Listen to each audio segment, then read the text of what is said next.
Hey everyone, thanks so much for jumping in and watching the video today. My name is Travis, and I get to be the Vice President for Church Health for General Baptist Ministries, and love serving churches and pastors. And for the month of May, we've been talking about really gaining, retaining volunteers, and how we can be more effective at that. And so for the past few weeks, we've been talking about a couple of different things. We've been talking about, like, hey, you got to get the right foundation to begin. And so we talked about your mission and vision and making sure that your church is doing a good job of living that out. Because if not, if you've sort of lost that vision and you're not really you're not really accomplishing the mission that Jesus gave us, then there's a really good chance that people aren't going to want to serve in your church. And so we talked about how you can deal with that and some of the things that you can do to take place of that.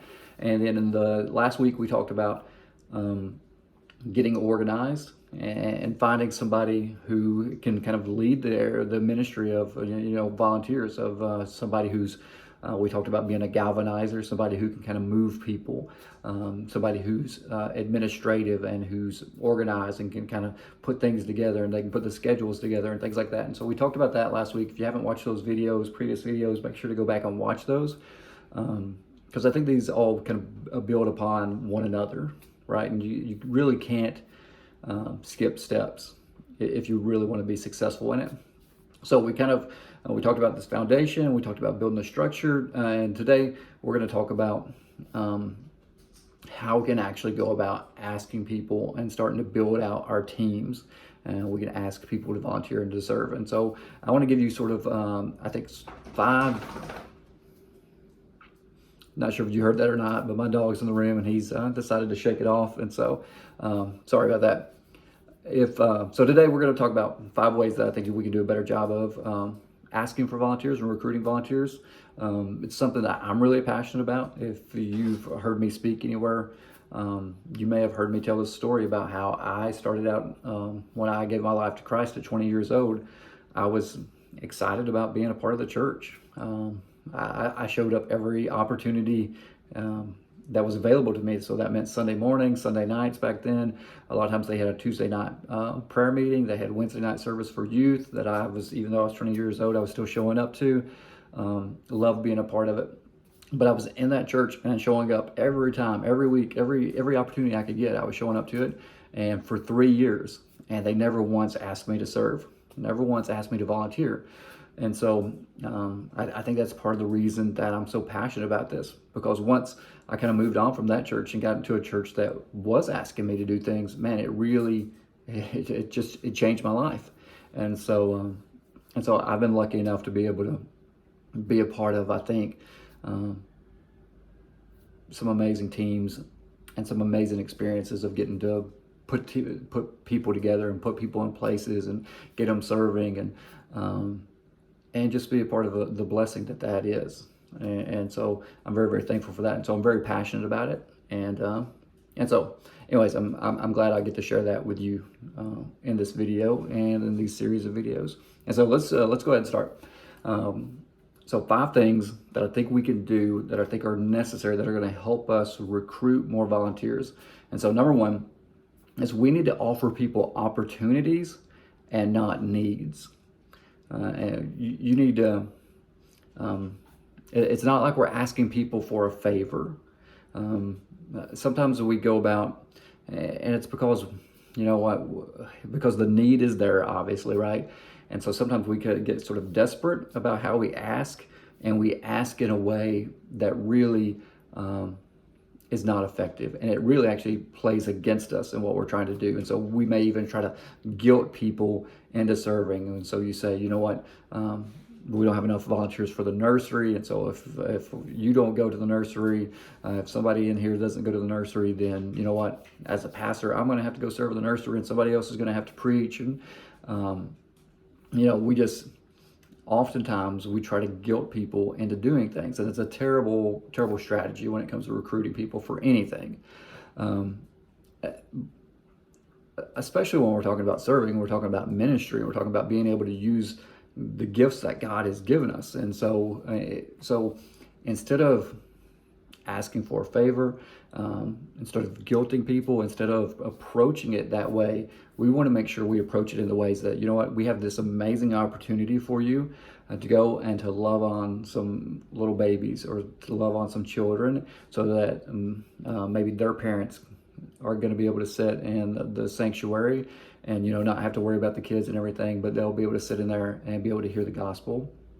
And you get to love on those kids and you get to pray for them. And I mean, they're going to remember that for probably the rest of their lives, you know, and you get to be a part of that. And so that's how you would go about that. And so we want to present opportunities. Like, you get an opportunity to pour into students' lives.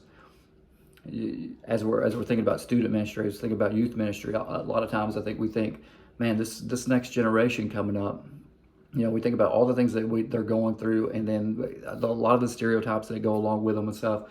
And really, we need to be saying, you know what, we have this amazing opportunity to take and to pour into some students who culture, everything around them, right, is trying to, it seems like, push them away from Jesus and push them away from the gospel.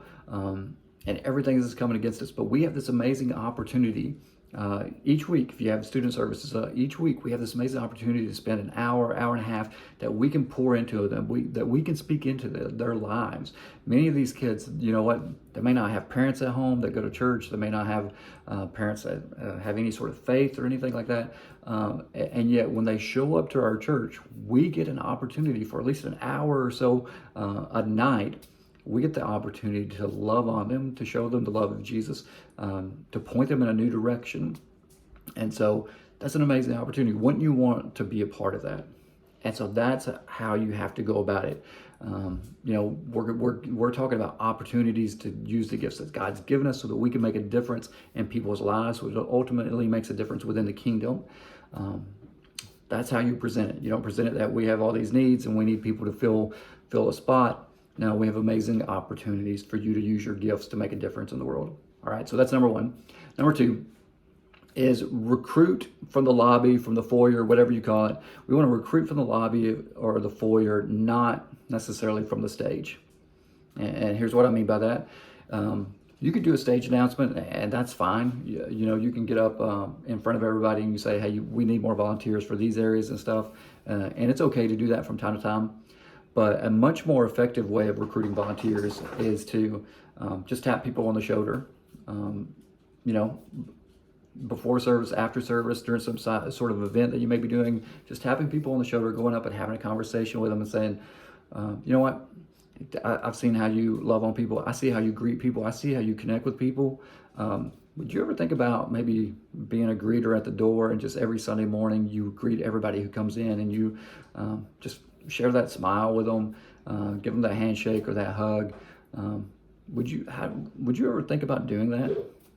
Or maybe it's, hey, we've seen how amazing you are with kids or with students or whatever it is. Like, you're doing an amazing job. Like, kids and students, they like gravitate towards you. There's something about you that like they just love. And so would you like to be a part of kids ministry or student ministry? We'd love for you to do that. And so it's a way better way of going about it, is by having one-on-one conversations with people rather than just making a blanket stage announcement. It's super easy. If I'm sitting in the sanctuary with 100 other people, and the pastor gets up there and says, "Hey, we need more volunteers for the nursery." It's really easy for me to just brush that off and just be like, you know what? There's tons of other people in here that can do that, and somebody's probably going to be better equipped or whatever.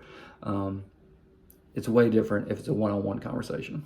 And so last week we talked about, you know what, it's probably important that you have a volunteer kind of coordinator, a volunteer recruiter, and that person doesn't have to be you if you're the lead pastor.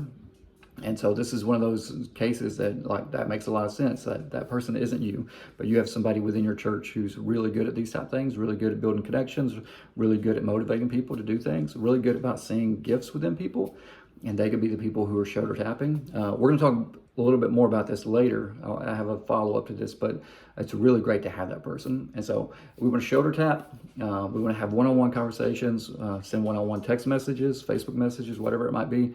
Way more effective than doing just a blanket email out to everybody or a blanket statement from the stage. All right. So number 2 is recruit in the lobby, not from the stage. Number 3, we want to get people plugged in quickly.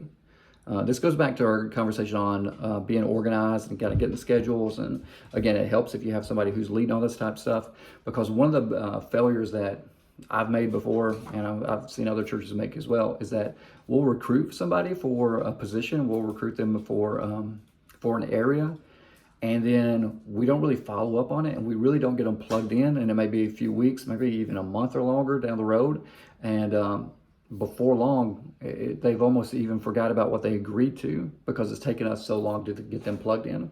So if possible, we want to get them plugged in, within 2 weeks. From having that conversation, from them saying yes, hey, within the next 2 weeks, we want them actually serving in that position and in that role. And so we want to make sure of that. Now, there's a few things that, a few areas that sometimes, that may not be possible with. If it's kids or students, you may be having background checks that you have people to go through. And so that could take a little bit longer. Safety teams the same way. If maybe the worship team, you may have a longer process before they're going to be serving on Sunday mornings, that type of stuff. And so there are exceptions to that.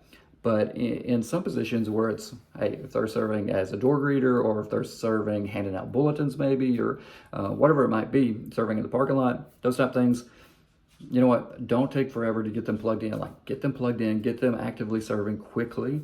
It's going to make a big difference. And I'll add to this, and I didn't have it in my notes, but I just thought about it. Try not to put too many hoops that people have to jump through to get started serving, right? And so in some churches, it's like, well, you got to do this, you got to do this, you got to go through these classes, you got to go through our membership class, you got to be a member, you got to whatever. Some of those sort of like basic spots of serving, you want to get people to go ahead and get involved in those things, get them around other Christians, get them around other people. I wouldn't, don't wait for that. Go ahead and put people in those positions and let them start growing. It's going to make a difference in their lives, and it's going to make a difference within your church. And so I encourage you to do that. So that was number 3. Number 4 is don't give up too easily on people. It's just the reality of inviting people to things and recruiting people, is that you are going to get people who say no. In fact, you may get more no's than yeses in the beginning. You're also going to get some people who sort of, they're going to say, well, you know what, I need to go back and pray about that. And sometimes that may be truthful, and sometimes I think sometimes it's just an excuse to delay, and it's just a way for them to say no and to get you to leave them alone. But we want to be patient with people, and we want to give them time, because sometimes people are in a season where it doesn't make sense for them to be serving. Sometimes, they just have different things going on within their lives. And so, if you get a no from somebody, just make a note of it. Hey, I asked them on this date, and then maybe a few months later, you check back in with them again. If they said, hey, I want to pray about this, okay, well, how about you do that, and let me check in with you next week or in a couple weeks and try to get an answer about that, right? And so make sure, don't give up on people too easily. A lot of times people, again, they may not have been ready to serve at the beginning of the year, but now it's coming into the summer, their life's changed, their life's slowed down, their kid's not in that sport anymore, whatever it might be. And so now they may be more willing to serve. And so ask them, right? Don't hesitate about that. Ask them. If they say no, make a note of it and come back to them again a few months later. All right. And then the 5th thing and the last thing is, and as all of this type stuff goes together, and we've talked about this a little bit, but you want to create a culture of serving. And here's what I mean by that. You want to make it where it's abnormal in your church for somebody not to be serving, right? Let me say that again, like a different way. You want the norm at your church for somebody who's attending your church and being a part of your church, calls themselves a member at your church. You want the norm to be, oh, yeah, I serve at my church. Like that should be a no-brainer. If you're a member at this church, if you've been attending this church for very long, like the norm, the culture around here is that you serve within this church. And it should be uncomfortable not serving in this church. Like that's what I mean by creating a culture of serving. It's just like everybody realizes, everybody knows, like, hey, this is at this church. If we're going to be a part of it, we're going to serve, whatever capacity that may look like. But you want that to be the norm, and so you want to create that culture. And what happens when you create that culture is that then it starts to be that, like, it's not just you who's doing the recruiting or just the volunteer coordinator who's doing the recruiting, but you want all the volunteers recruiting. You want everybody recruiting because it's just the norm. It's the next step for everybody. Hey, if you want to call this place, this church your home, if you've been calling this church your home, hey, you need to start serving some more. You need to start using your gifts, and like that's the norm around here. And so you want to create a culture of serving within the church. All right, so that's 5. I've taken up 15 minutes of your time, and so I'm going to cut this off. Next week, we're going to talk about, all right, you get people serving, things like that. How can we retain them? How can we make sure that they don't get burnt out, but they stick with us and stick to it and enjoy and love what they're doing? So we'll talk about that next week. Thanks so much for watching. I'll see you soon.